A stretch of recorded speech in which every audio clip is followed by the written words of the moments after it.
Hello again, model kit makers. Not too long ago I reviewed these display things. Honestly, I haven't used them enough to give a definitive answer if they're better than the foam backed ones or even better than a nanophile.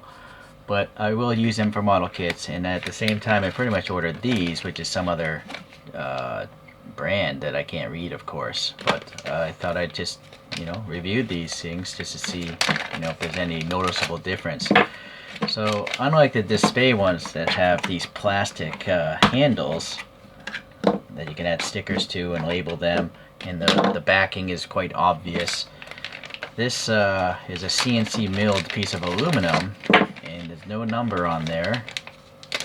But one advantage of the aluminum one is you could just cut your own sandpaper, have sandpaper with double-sided tape, stick it on here, and then you take a hobby knife against the metal edge and just cut it to size. The display takes all that labor out because they're cut perfectly to size. You just gotta stick it on. So cost versus convenience in this, but this, if you want to make your own. Oh, but look at this. There's a dent in here, so that's not very good. If only I had some sandpaper to sand it out. Oh well. Okay, so now comparing exact grits. I like to go 400, 600, 800, sometimes just 4 to 600.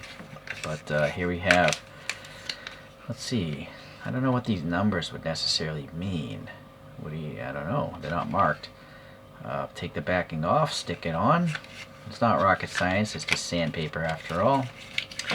It's not as easy to use as this case, but it's less waste, it's just cardboard. So I learned from my display it's a good habit to just maybe squeeze this to make sure the adhesive sticks to the paper, not the backing. But here we have 400. Let's see, I guess I'll try to keep 600 red, and unfortunately these are not remotely close, so maybe that is 4 and this will be 800.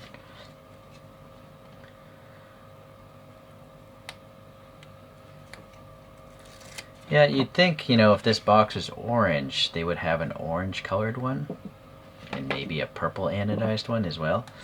So now you can see this is actually the same size as the display. So if you want to, I don't know which sandpaper costs less, but you could basically slap these on the display ones.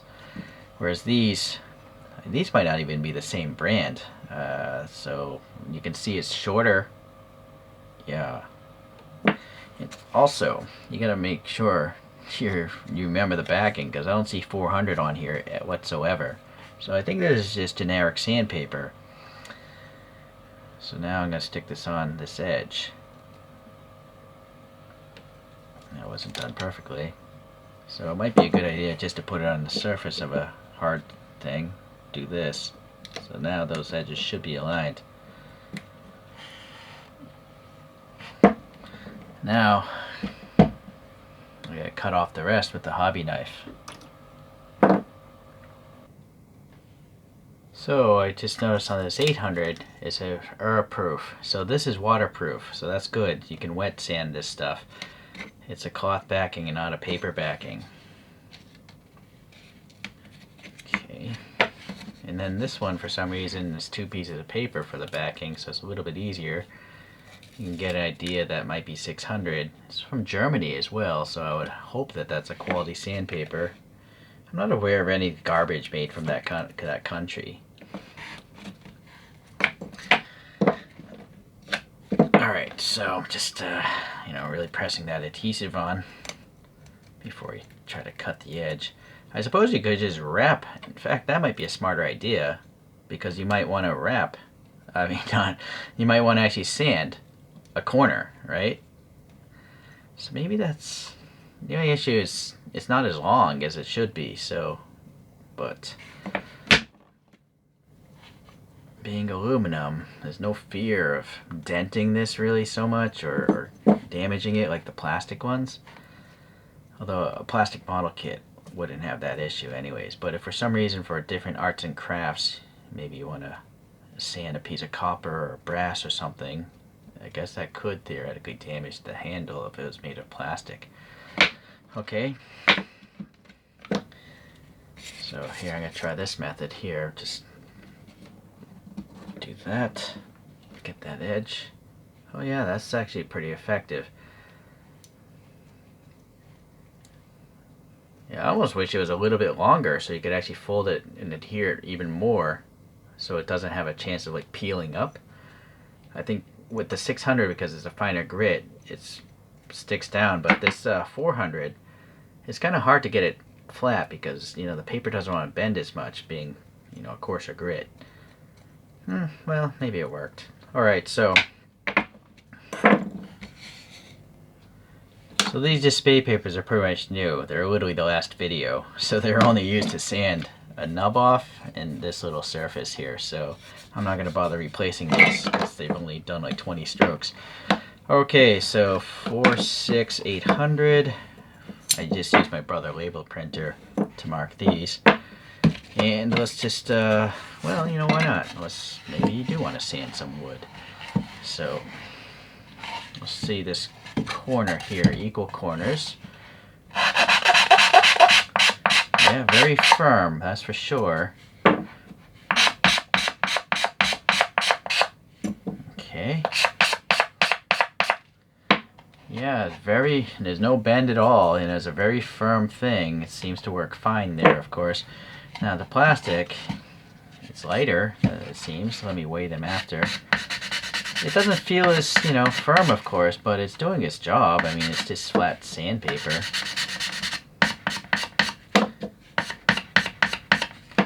So, no real difference. You know what? Dimensionally, I should probably just tell you what dimensions wise. I don't remember what these were. This is 75 by 25, whereas this is now 80 by 20. So that's thinner and longer versus those, which I suppose actually is better for making models, because I don't know what you would want to sand off a model that's this wide, but the more length you have, the more you can sand off, right? So, especially like a plastic nub, I think the longer it is, the faster you should be able to sand stuff. Also, being waterproof paper, these are not waterproof, except for the high grit ones. I think might be waterproof because they're not paper backed. Okay, well, let's see about maybe this corner, since that's something that the spade can't do because the paper doesn't wrap around this edge. But maybe we want to actually get into this corner. There's a little something here.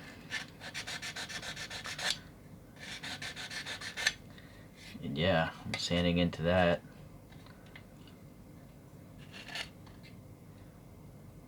Yeah, I'm just going to continue on. So I'm basically pushing into both surfaces there. That's 400, 600.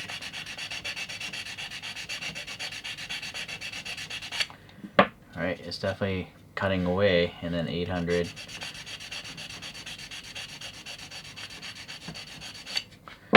So let's see if we can. Yeah, I mean, it's definitely working on two different planes. So that's the advantage of wrapping, you know, sandpaper. It's not very often though. I can't compare it to just flat sanding something. Yeah, obviously this thing, you're gonna have to do this one and then change direction to do that one, so it's more time consuming, of course. But the question is, can this aluminum scratch the plastic? So right here, yeah, it can if you're really rough with it.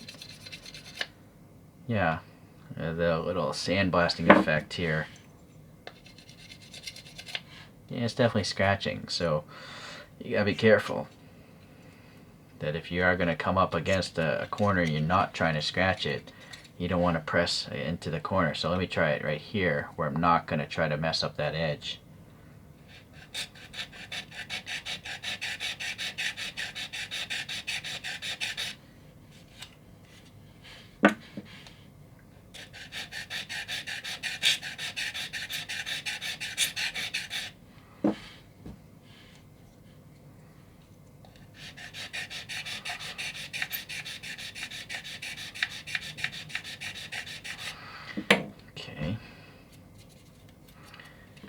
Yeah, so it's fine.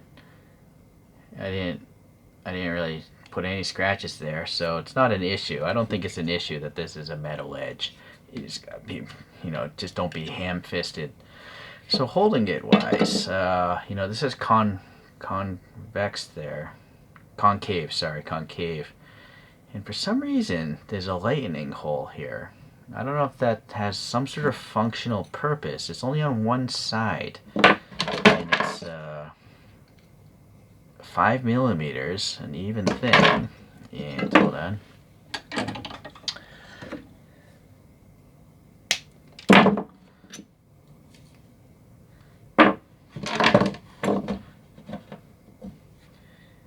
It's about 15, 17 millimeters deep. I don't know. Maybe if you... I was thinking maybe if you had a rack of pegs, you could just store these on there, but it's so small, why would you want to? And now you can see the sandpaper is coming off. So that's a problem, right? It's waterproof sandpaper, which is great, but the double-sided tape isn't the greatest. I'm not sure if there's such a thing as a super great double-sided tape, though. I find most of them inferior.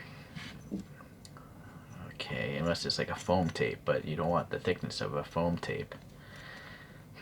So, okay, what else to talk about? It does feel nice, this, concave thing, but these things are just perfectly flat. I didn't notice an issue, though.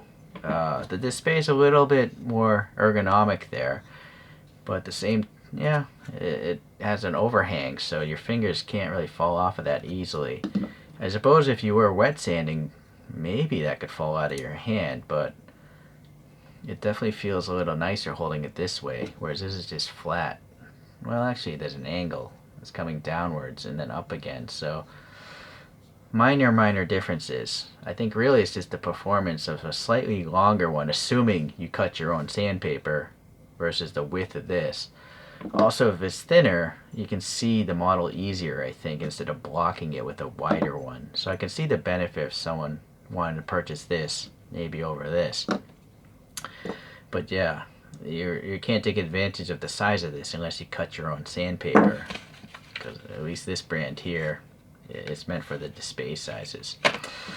Okay, well, I'm going to try both of them when I'm making models, and then maybe if there's a reason to, I'll have a follow-up video. Otherwise, I guess I'll just leave in the description what I think about these later on. Okay, hopefully this will help you make a decision if you want to buy any of these things. Yeah, good luck, happy model making. We'll see you around. Bye now.